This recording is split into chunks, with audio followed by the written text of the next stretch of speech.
जय हिंद दोस्तों, स्वागत है आप सभी का आपके अपने यूट्यूब चैनल पर। दोस्तों, जैसा कि आप सभी लोग जान रहे हैं कि सहायक बोरिंग टेक्नीशियन का जो है एग्जामिनेशन चल रहा है और उसकी ही प्रैक्टिस सेट, उसकी ही थ्योरी हम आपको डेली बाय डेली उपलब्ध कराने की कोशिश कर रहे हैं और उपलब्ध करा भी रहे हैं। थोड़ी बहुत दिक्कत है भी स्टार्टिंग में, उसके लिए क्षमा चाहते हैं, लेकिन डेली बाय डेली आपको हम प्रैक्टिस सेट उपलब्ध कराने की कोशिश करेंगे। दोस्तों, आप लोगों को बस एक बात और बताना चाहते हैं कि हम लोगों ने एक सिलेबस के हिसाब से, सहायक बोरिंग टेक्नीशियन के जो सिलेबस है उसके हिसाब से एक बहुत ही मज़ेदार और बहुत ही महत्वपूर्ण बुक तैयार की है, जो कि आपको परीक्षा में बहुत ज़्यादा हेल्प करने वाली है। तो दोस्तों, अगर आप उस बुक को परचेस करना चाहते हैं, जिसका चार्ज मात्र ना के बराबर, एकदम समझ लीजिए एकदम ना के बराबर, तो आप डिस्क्रिप्शन में जाएं, लिंक दिया हुआ है, उस पर क्लिक करें और कम से कम एक बार चेकआउट ज़रूर करें। तो दोस्तों, आप लोगों से अनुरोध है कि उस बुक को ज़्यादा से ज़्यादा, अगर कि आपको हेल्प चाहिए तो आप उसे परचेस कर लें। बहुत ही अच्छी है और बहुत ही सरल भाषा में आपको हर टॉपिक को समझाया गया है। तो दोस्तों, अगर आप चैनल पर नए हैं तो चैनल को सब्सक्राइब अवश्य करें, बेल आइकन को प्रेस करें और वीडियो पसंद आए तो लाइक करें और ज़्यादा से ज़्यादा दोस्तों तक शेयर करें। दोस्तों, चलिए स्टार्ट करते हैं अपने क्लास को और देखते हैं क्वेश्चन नंबर 1। दोस्तों, क्वेश्चन नंबर 1 है कि यदि स्पेस दिया हुआ है कि धारा मानव शरीर से होकर प्रवाहित होती है तो इसका प्रभाव श्वसन समस्या के रूप में परिलक्षित होता है। यानी कि कितने मिली एम्पियर की धारा जो है कि मानव शरीर के अंदर से प्रवाहित होगी तो उसका जो है कि लक्षण हमको ये दिखेगा कि उसको सांस लेने में प्रॉब्लम होगी। ये क्वेश्चन ये पूछना चाहता है। तो दोस्तों, इसमें ऑप्शन नंबर ए है कि 20 मिली एम्पियर से 30 मिली एम्पियर, बी है 5 मिली एम्पियर से 10 मिली एम्पियर, सी है 1 मिली एम्पियर से 2 मिली एम्पियर और डी है कि 10 मिली एम्पियर से 15 मिली एम्पियर। इनमें से सही ऑप्शन चूज करना है। दोस्तों, आप लोग अपना आंसर कमेंट करते रहिए ताकि आप लोग खुद को भी चेक करते रहें, क्योंकि हम तो आंसर बताएंगे ही, उसका विश्लेषण भी करेंगे, लेकिन आप खुद को भी चेक करते रहिए, आंसर जरूर दें कमेंट में। दोस्तों, इसका सही आंसर होगा 20 मिली एम्पियर से 30 मिली एम्पियर। जी हाँ दोस्तों, 20 मिली एम्पियर से 30 मिली एम्पियर की धारा मानव शरीर से अगर होकर प्रवाहित होती है तो इसका प्रभाव जो है श्वसन समस्या के रूप में परिलक्षित होता है। मतलब कि हमें श्वसन यानी सांस लेने में दिक्कत होती है, इस तरीके से हमको दिखाई देता है। दोस्तों, चलिए बढ़ते हैं नेक्स्ट क्वेश्चन की ओर, जो कि हमारा सेकंड क्वेश्चन है। इसमें हमसे पूछ रहा है कि कपास या अन्य कपड़ों से लगने वाली आग को बुझाने के लिए इनमें से कौन, यहाँ कौन होगा?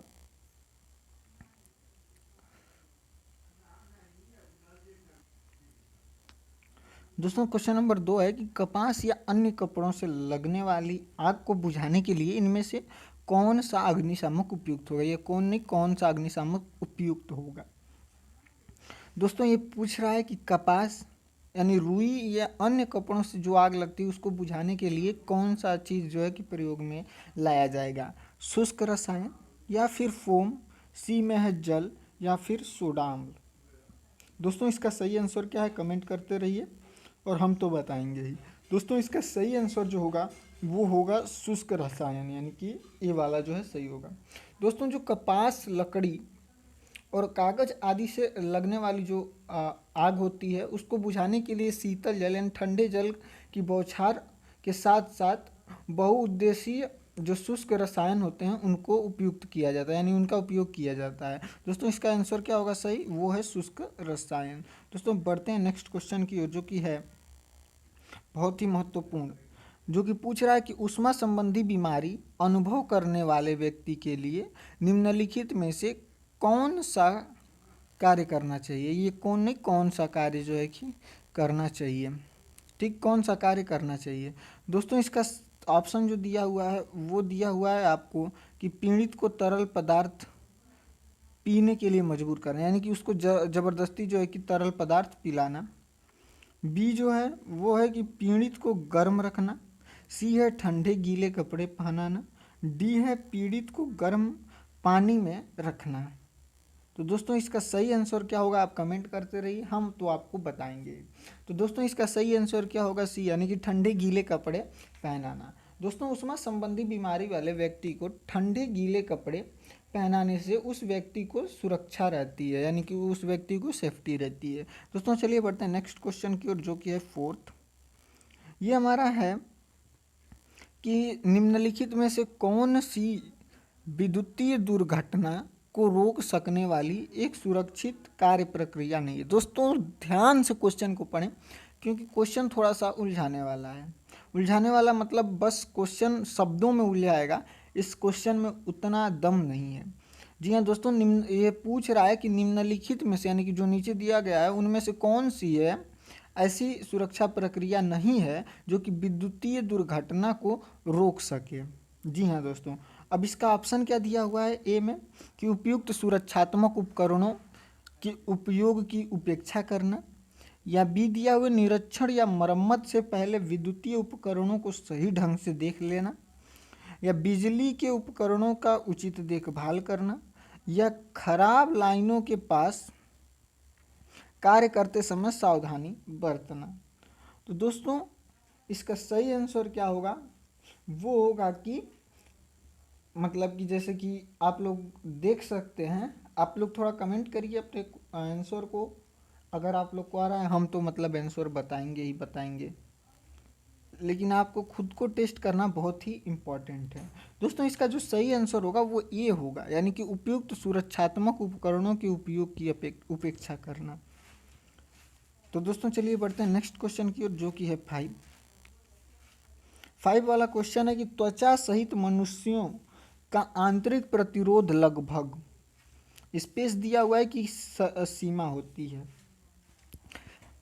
ऑप्शन दिया हुआ है ए 50 से 300 ओम तक, बी दिया हुआ है कि 500 से 3000 ओम तक, या फिर सी दिया हुआ है कि 5000 से 15000 ओम तक, या डी दिया हुआ है कि 5 से 30 ओम तक। दोस्तों इसका सही आंसर क्या है आप कमेंट करिए, और हम तो मतलब बताएंगे ही बताएंगे, लेकिन आप खुद को चेक करते रहिए। हम बार बार बोल रहे हैं ताकि आपको कमेंट करना ना भूलें। दोस्तों इसका सही आंसर जो होगा वो होगा बी, यानी कि 500 से 3000 ओम तक। जी हाँ दोस्तों, त्वचा सहित मनुष्य का आंतरिक प्रतिरोध जो है वो लगभग 500 ओम से लेकर 3000 ओम तक की सीमा होती है। दोस्तों चलिए बढ़ते हैं नेक्स्ट क्वेश्चन की ओर। ये तो बहुत ही इंपॉर्टेंट क्वेश्चन हैं जो आपके लिए हम लोग लेकर आए हैं बड़ी मेहनत से। दोस्तों अब ये क्वेश्चन देखिए आप, ये पूछ रहा है कि ओम का नियम निम्नलिखित में से किस पर लागू होता है। बहुत ही इंपॉर्टेंट क्वेश्चन है, जो कि बहुत ही सरल क्वेश्चन है, लेकिन इसी में लोग फंस जाते हैं। दोस्तों ये पूछ रहा है कि ओम का नियम निम्नलिखित में से किस पर लागू होता है। ऑप्शन ए है केवल डीसी परिपथ पर, बी है केवल एसी परिपथों पर, या सी है एसी और डीसी दोनों परिपथों पर, या डी है गैर रैखिक परिपथों पर। तो दोस्तों इसका सही आंसर होगा सी, यानी कि एसी और डीसी दोनों परिपथों पर जो है कि ओम का नियम जो है कि लागू होता है। चलिए दोस्तों बढ़ते हैं नेक्स्ट क्वेश्चन की ओर। दोस्तों हमारा नेक्स्ट क्वेश्चन है कि वैद्युत उदासीन परमाणुओं के बारे में इनमें कौन, ये कौन नहीं कौन होगा, में कौन सा सत्य है। ये कौन, ये बाय मिस्टेक बाय मतलब कि गलती से ये प्रिंट हो गया है कौन, ये कौन होगा मतलब कि कौन सा जो है कि इसमें से आंसर सत्य है। दोस्तों इसमें पहला दिया हुआ है कि इनमें फोटानों और इलेक्ट्रॉनों की संख्या क्या होगी, बराबर होती है, या बी ऑप्शन है कि इनमें न्यूट्रॉनों और इलेक्ट्रॉनों की संख्या बराबर होती है, सी ऑप्शन है इनमें प्रोटॉनों और इलेक्ट्रॉनों की संख्या बराबर होती है, डी ऑप्शन है इनमें प्रोटॉनों की संख्या जो है, प्रोटॉनों और न्यूट्रॉनों की संख्या जो है कि बराबर होती है। दोस्तों इसका सही आंसर क्या है आप भी कमेंट करिए, और हम तो बता रहे हैं। दोस्तों इसका सही आंसर जो होगा वो होगा सी, यानी कि इनमें प्रोटॉनों और इलेक्ट्रॉनों की संख्या क्या होती है, बराबर होती है। दोस्तों वैद्युत उदासीन का अर्थ होता है कि परमाणु में जो कोई भी मतलब कि कोई भी मुक्त इलेक्ट्रॉन नहीं है। इलेक्ट्रॉनों पर जो है कि ऋण आवेश तथा प्रोटॉनों पर धन आवेश होता है। प्रोटॉन तथा न्यूट्रॉन जो होते हैं वो परमाणु के नाभिक में, तथा इलेक्ट्रॉन जो है कक्षीय गति के अंतर्गत अपनी कक्षा में ही रहते हुए नाभिक के चारों ओर परिक्रमा करता रहता है। दोस्तों अब आपको बता दें कि इलेक्ट्रॉनों पर जो होता है वो होता है -1। यहाँ पर -1 जो होता है -1.6 इंटू, ये थोड़ा सा प्रॉब्लम हो रहा है लिखने में, लेकिन आप थोड़ा सा ध्यान दीजिएगा, इंटू 10⁻⁻⁹ यानी कि 90 जो है कूलाम आवेश होता है। उसी तरह दोस्तों प्रोटॉन पर यही पॉजिटिव में 1.6 इंटू 10⁻⁻19 आवेश होता है। दोस्तों इलेक्ट्रॉन का द्रव्यमान जो होता है वो 9.02 इंटू 10⁻⁻28 ग्राम होता है। और वहीं प्रोटॉन का द्रव्यमान इलेक्ट्रॉन के द्रव्यमान से जो होता है 1800, जो कि 45 गुना, यानी कि जैसे कि 1845 गुना, यानी कि 167 इंटू 10 के पावर क्या होता है -24 ग्राम जो है कि होता है। दोस्तों ये कुछ इंपॉर्टेंट बातें थी जो कि आपको याद रखनी चाहिए, जो कि बहुत ही इंपॉर्टेंट है। तो दोस्तों आप लोग इसको याद रखिएगा, नोट कर लीजिएगा। वैसे अगर आप बुक परचेस करते हैं तो उसमें आपको हर चीज़ विस्तार से दी हुई मिलेगी, जिसका लिंक आपको डिस्क्रिप्शन में मिलेगा। मूल्य एकदम ना के बराबर है। दोस्तों एक बार ज़रूर चेक करिएगा। दोस्तों चलिए बढ़ते हैं अगले क्वेश्चन की ओर। इसमें दिया हुआ है कि यदि प्रतिरोध श्रेणी क्रम में जुड़े हुए हों, यदि प्रतिरोध क्या हो श्रेणी क्रम में जुड़े हुए हों, तो निम्न में से कौन को जो है कि कौन लिखा गया है, कौन सा सत्य होगा। जो निम्नलिखित ऑप्शन दिए हुए हैं इनमें से कौन सा जो है कि सही होगा। ऑप्शन नंबर ए है कि ताप गुणांक का मान समान होगा, प्रत्येक प्रतिरोध का मान समान होगा, या प्रत्येक प्रतिरोध में प्रवाहित धारा का मान समान होगा, या फिर डी ऑप्शन है कि प्रत्येक प्रतिरोध के टर्मिनलों, यानी कि टर्मिनलों के बीच वोल्टेज का जो है कि मान समान होगा। तो दोस्तों इसका जो सही आंसर है वो है सी, यानी कि प्रत्येक प्रतिरोध में प्रवाहित होने वाली मतलब प्रत्येक प्रतिरोध में प्रवाहित धारा का जो मान है वो समान होगा। दोस्तों चलिए बढ़ते हैं नेक्स्ट क्वेश्चन की ओर, जो है कि 9। दोस्तों 9 क्वेश्चन क्या है हमारा, ये है कि वैद्युत आवेश की एसआई इकाई यानी कि यूनिट मात्रक क्या है।